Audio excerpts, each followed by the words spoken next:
I'm Paul Kempen. What I'm going to focus on is the maintenance of licensure. The boards and the Federation of State Medical Boards are both private companies. They are our enemies. They are trying to induce regulatory capture. It's continuing. You may know the Federation, I'm going to call them FSMB, it's quicker that way, and I won't trip over my tongue, were the first ones who tried to impose upon us the maintenance of licensure fiasco. It's not gone. They're trying to do it still, so we need to keep our eyes open and our attention aware on these people. This is a picture of Ron Benbasset from changeboardrecertification.com. He and I have been doing this for about 6 years. On this website, you can find pretty much any information on maintenance of certification or maintenance of licensure, which you should probably be aware of. I want to point out that in the maintenance of certification game, of course, in the past, since January 1st, there's been more information published in all kinds of literature, from the Newsweek's articles to even mainstream journals, than have ever been produced prior to January 1. So there's been an explosion. And because of that, Suja's going to talk about maintenance of certification, and I'm going to break away from that a little bit. Medicine is under attack from all sides. This is America, the land of the free, home of the brave, where the Boston Tea Party said no taxation without representation. And with both the boards and the FSMB, we have no representation.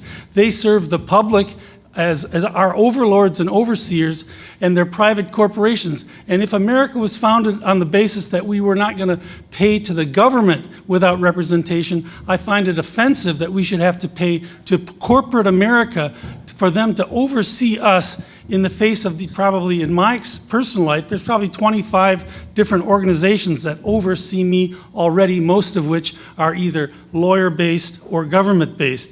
You know, Ben Franklin said we either hang together or surely we will hang separately. The time has come. The pressures are great. Government is pushing on us. Corporations are pushing on us. We need to push them back. We can no longer be the nice guys that finish last. We must become active. We must monitor not only our medical boards and our state legislators, but on the national level as well. The AAPS has worked on all levels. It is there for us as a resource. We should try to use the AAPS. And this is the reality of medicine today. The bottom flat line, that's doctors, the growth in the number of doctors, and we see off to the right all the administrators that are involved in medicine.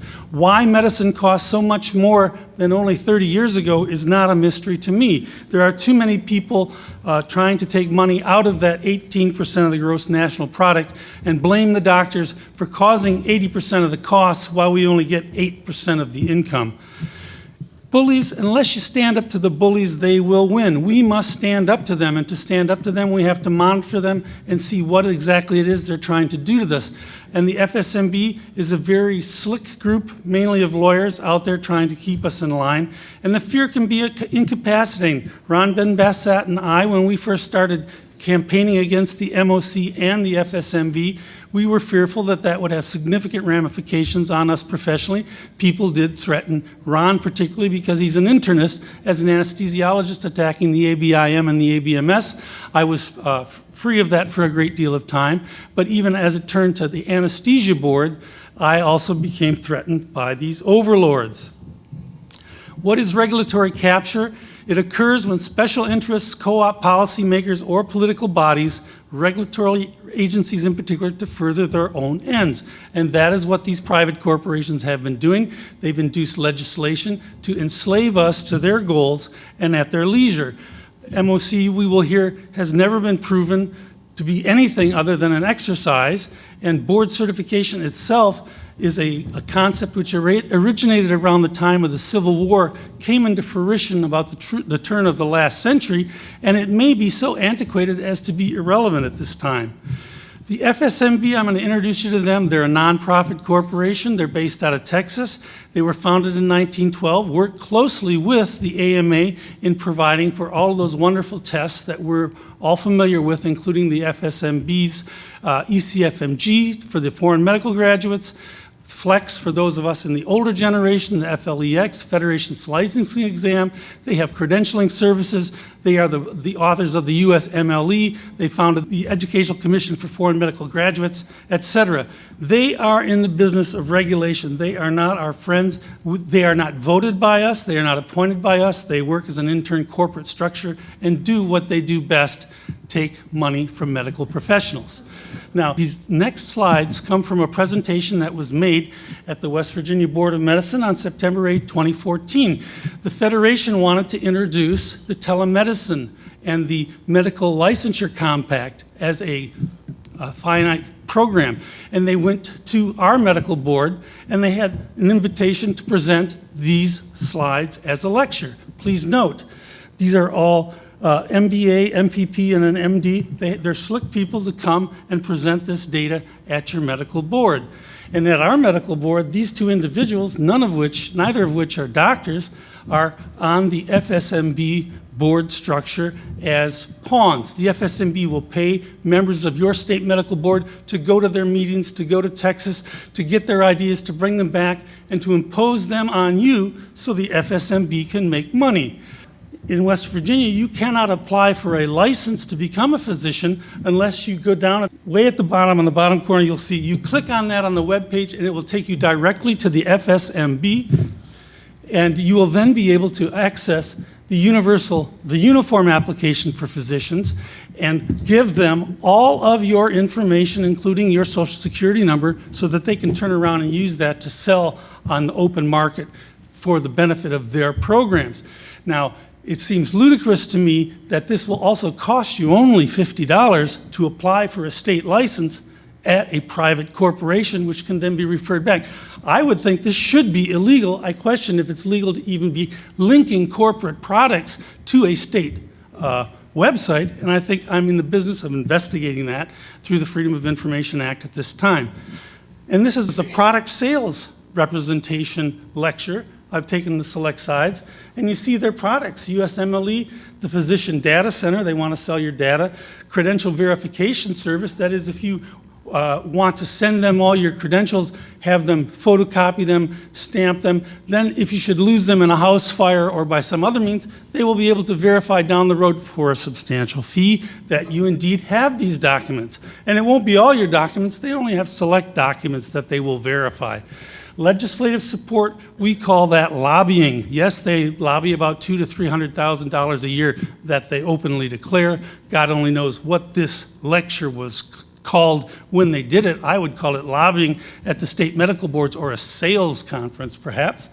And their policy work is drawing up things like the Interstate Medical Licensure Compact and their telemedicine laws, which they brought to West Virginia, gave to the Medical Board of West Virginia to then take to representatives of the Senate and the House to take and pass into law, which then did occur.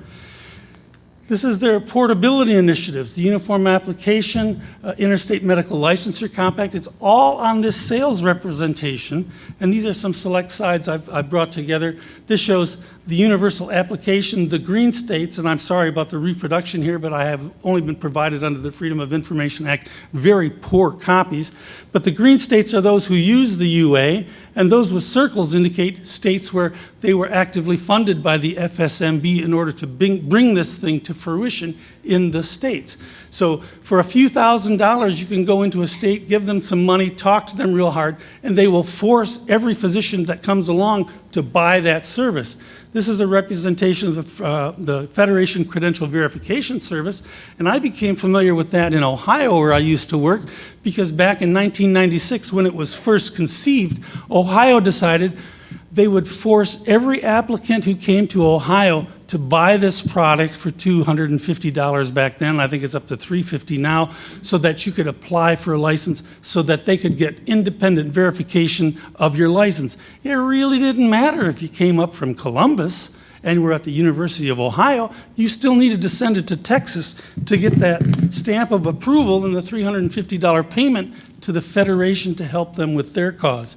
And then there's the docinfo.org and the Data Common Incorporated. The difference is this is directly part of the FSMB, and this is a spin-off, independent, for-profit corporation selling your data that they can collect through the medical boards and directly if you should so choose. And this is some data commons. It's all FSMB stuff. The thing to bear in mind is that, yes, the American boards are also involved in this. They want to sell your information. And the two, FSMB and the American boards, are interlinked. They go back in the history of 100 years or so, and the FSMB helped facilitate the creation of these American boards. So they're still planning for maintenance of licensure or MOL. You must monitor your state. Ohio stamped it out, made it go away. Doesn't mean it can't come back in 10 years. But they would love to have nothing more than to be able to sell you, instead of your board certification 10-year testing, which has now gone by the wayside. They have the SPEX, the Special Educational Test for physicians, that came into being because there were two states, I believe it was California and Florida, who wanted physicians to, in the last 10 years, demonstrate that they had taken a test should they choose to come into the state. So this is all FSMB push. All politics are local. We cannot really combat in Washington everything from our home states, but in our states we know the legislative process, we know the senators, the representatives. We need to monitor them, we need to monitor our medical boards, and your biggest tool is the Freedom of Information Act, but you have to know how to use it. And anyone who wants my email address, you Google my name, you'll find me. Otherwise, I'll give you a card and help you do this Freedom of Information Act assessing, because it depends on one person in every of the 50 states to monitor these people, or they will take over. This is also FSMB data. Only 6% of all physicians have 3 or more licenses. So that indicates that there's a humongous need for interstate licensing. I mean, humongous. The reality is, however, that because I live in this 18-mile wide panhandle of West Virginia, I have 3 licenses, one in Ohio, one in West Virginia, and one in Pennsylvania, because our practice covers these neighborhoods. I don't really give a hoot about interstate licensure. I've been licensed in 11 states. I trained in Germany. I have German documents which I've had translated. I have never had a problem because I had the foresight to do it way back when, and I keep it in my safe, and I have it, and I have no problem reproducing the originals when needed. The interesting part of that is, when I left Ohio to come to West Virginia, I had previously been licensed in both Pennsylvania and West Virginia, and I sent out the applications the same day. 3 weeks later, from Pennsylvania, I had my license in my hand at no cost, because they had, over the past 20 years, accumulated too much money from the physicians of the state. They have a $7 million budget and had $11 million in the bank, and they said, this year it's free. West Virginia, on the other hand, it took me 3.5 months to get it, and it was a difficult thing to do. So one has to ask oneself, why do we need expedited medical licensure unless the board's not doing their job?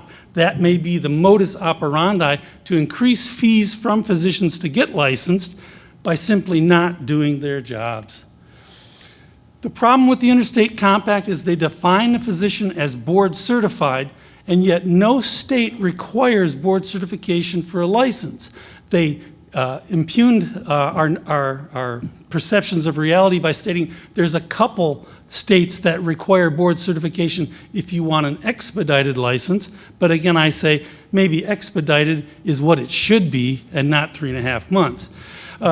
They also defined the place of the patient as where the medical practice takes place, and they want to insert themselves into the licensing above state rights. They have legislation that may supersede state laws, and in Missouri and in Ohio, this compact was rejected, and there are documents that clearly explain all of these legal problems, which I could provide if anyone is interested. The key thing was this form of licensure requires a license and state fees in each and every state you would care to work, and you'll have to pay for it, and you'll have to do whatever special CME requirements are deemed in that state. And so you have to do everything anyway, and the only advantage it possibly could be is it might expedite your ability to get into that state. It also exposes you to all of the liabilities of multiple state licenses.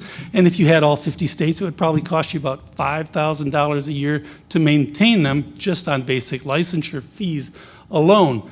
Interestingly enough, there has been a nursing compact that has existed for over 25 years and encompasses 25 states, which arose in that period of time when we were importing nurses from the Philippines because we didn't have enough nurses.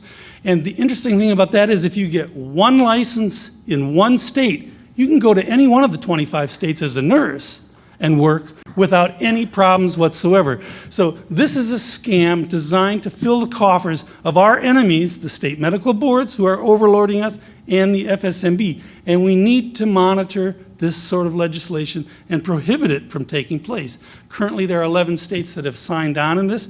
More may follow. And if your state signed on, please become active because your state can pull out. And as far as expediting credentialing goes, I did a Google search and I found 4 organizations that are more than happy to help you expedite for a fee your licensure. By far the greatest is the FSMB. They already exist with all of these products that they want to sell and would be happy to sell you to facilitate your licensing should you already want to do that, and it already exists. So what will this compact really do? It will increase licensure fees for physicians, and we will wind up funding this because state medical boards exist based on your licensure fees pretty much alone. We need to monitor state medical boards as well as state legislation as it comes down the pike. If you have truly active state medical societies and an organization that does this, that's wonderful, but it would behoove you to be a member and make sure that they actually do that, and if not, try to induce them to do that. They give small grants as a foot into the door. The FSMB was given from the Department of Health and Human Services, I believe it was, a $225,000 grant to do this, to facilitate the creation of this compact. And they're the leaders, and they will have not only their foot in their door, but their upper thigh as well to help run this as it goes along. And they have open access to the boards, the ABMS and the AMA, as allies. The AMA in this day and age is little more than an insurance agent and an ICD-10 salesperson. I refuse to be a member of an organization like that, and their membership is currently down to 13.7%, a long cry from the 75% it once was. And it behooves us to try to make this organization, the AAPS, the representative of not only private practice physicians, but of all physicians. And if we can monitor these state medical boards effectively and demonstrate to our colleagues that they have true value here, we need to increase membership in this regard. Shortly to the MOC issue, we got it wrong. Sorry, this is from Dr. Tierstein. Dr. Tierstein invented the NBPAS.org. That is the alternate board. This board, for $168 for 2 years, you send them in your CME, a copy of your license, an attestation that you're on a hospital staff and doing good medicine. They will attest to your original ABIM or whatever board certification you got through the ABMS as being MOC compliant. They already have over 2,500 physicians who've signed up from all specialties, and I would behoove you, should you have any inclination or need for a MOC compliant board certification, this one's guaranteed for 2 years. As we will see, the ABMS has now only given you a license that said as long as you're MOC compliant and there's no termination date, and it may terminate tomorrow because you forgot to pay your MOC dues. So they use the original certification as a criteria, as a basis, which is a shortcoming on one hand, but on the other hand, they cannot build up this thing overnight. That may come down the road and they may have their own tests. But the way things are going, the testing has proven to be a fallacy, a capricious and arbitrary event as after the American Board of Anesthesiology decided it was useless. They strongly object to the requirement from MOC. They want to help you certify to maintain your needs to meet hospital staffing. Lifelong learning is not one size fit all. You can't count on a board to tell you what you need to know. I mean, who in this room actually opens up Harrison and reads through it every 5 years? I don't think anybody does. I know I don't. And I used to be known as the guy who knew the fine print in Harrison's because when I trained in Germany, English was easy. What's wrong with MOC? It's a new alternative for continuous physician certification, something to bear in mind. I think some people feel you should join up just to help support it. I'm up here on the stage. I maintain that certification is a fallacy. It's a religious experience. It's a belief. There is no data to prove that it means anything. But This is an alternative because this alternative needs to be given. And we must lobby hospitals, physician groups, and payer to accept this as an alternative. And if you go to nbpas.org, Dr. Tierstein has a wonderful lecture which explains why certification should never matter, and it also gives much information and forms letters that you can use to help complete this problem here. And currently, there is no osteopathic board. I have been given the task to try to find 12 osteopaths to help form a board, because the AOA and their OCC is even more onerous than anything the ABMS has to offer, and we need to create this alternative for osteopaths who have not certified through the ABMS modalities. Anybody through the ABMS can go to the, even if you're an osteopath, can go to the NBPAS, but we need to form a board. So if you have academic DOs, and even if you're not academic, if you're interested, get in touch with me. We're still looking for 7 good men or women to form this board to fight the monster. And cost analysis, this is a study from the Annals of Internal Medicine, $23,600 for 10 years, MOC cycle, before they've changed it all. I actually had to wait until 5 days ago to make my lecture because I wasn't sure what was going to come out of the ABMS or the ABIM or one of the other boards regarding the changes that are occurring. It is changing so fast because of the NBPAS and the AAPS lawsuit. They're threatened at the core. People are going to leave them and find their certificates elsewhere. That's why we need to strengthen the competition. And in terms of the whole country, $5.7 billion over 10 years, and that is just for internal medicine. It is the largest specialty. Family practice is just as large, and that would probably have to be $25 or $30 billion if you had all medical specialties involved. And this previous paper resulted in this article, the episode number 4 by Kurt Eichenwald. Gather your pitchforks, get your torches, it's time to burn MOC down. It's an article in Newsweek. I'd invite you all to read it. It's a very good article in that regard. These are colleagues that have been with us from the beginning. They're pediatricians.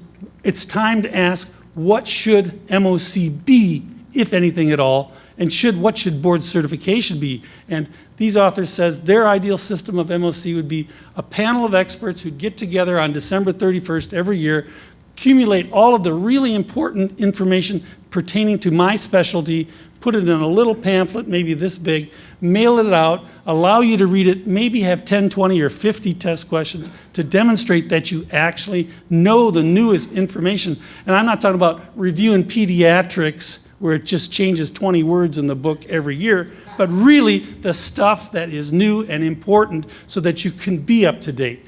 It would be open book, of course, because they gave you the book. And it would provide new and review information. That is what these colleagues suggested. I'm not saying they're off course, but I'm an anesthesiologist, and what MOCA was meant to be was no extortion. It was a collegial event. It was a lifelong certification. That's what it should be. It would be competitive. It would have to be competitive with CME if you made it a lifelong board certification, because it would take away the extortion. I don't like to be extortion. You don't like to be extorted, so let's get rid of extortion. And the way to do that is to join the NBPAS, because they do not do that. They do not get paid at the NBPAS. The only people who get paid is the secretaries and the clerks. And I always like to quote the pediatric board, Dr. Stockman. He was taking home $1.2 million every year for the past 6 years to run the board of pediatrics that made $2 million. Hey, it's a nonprofit. Somebody's got to take it.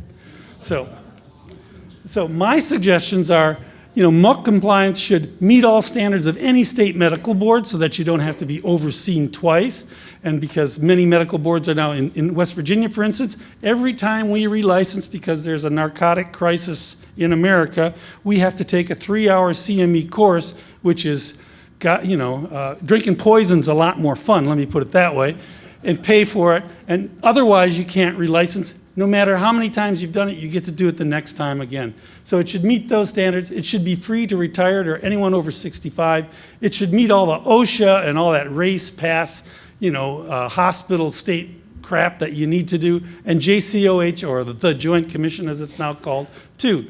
And it should provide members with a typical university-style access to the National Library of Congress, I, having been a member of the staff at the Cleveland Clinic, will for the rest of my days be able to access their institutional library and pull up any article in any journal that I want. That is education. Not just reading, the summary or the conclusion, but the whole freaking article. Because until you've read the whole freaking article from an ABMS board, you don't get to see that the no conflict of interest that they declare in the top is a huge conflict of interest later on when you read it. And if medicine is a right under Obamacare in 2015, then medical education has to be a right too. So I think this is something that is worth pursuing on a national level. And we all know Tom and Jerry. Everybody here, I think, has been alive at that point in time. They're a little older in that picture, but then so are we. This is my chance to get you to laugh, I guess. But we're all getting older, and so we all have to take an interest in healthcare, because we can retire, but we can't check out. We want to be around. And I want to point this out, that recently in Utah, and I'm told this happened in West Virginia, they want to change the licensure fee from $200 to $5,000 to pay for that 10% upkick in Medicaid costs in the state of Utah. I don't know if this is going to go through, but this is the kind of stuff you need to look out for in your home state. And I hope it won't be possible in Utah. And with that, I thank you all for listening. Suja is going to talk now.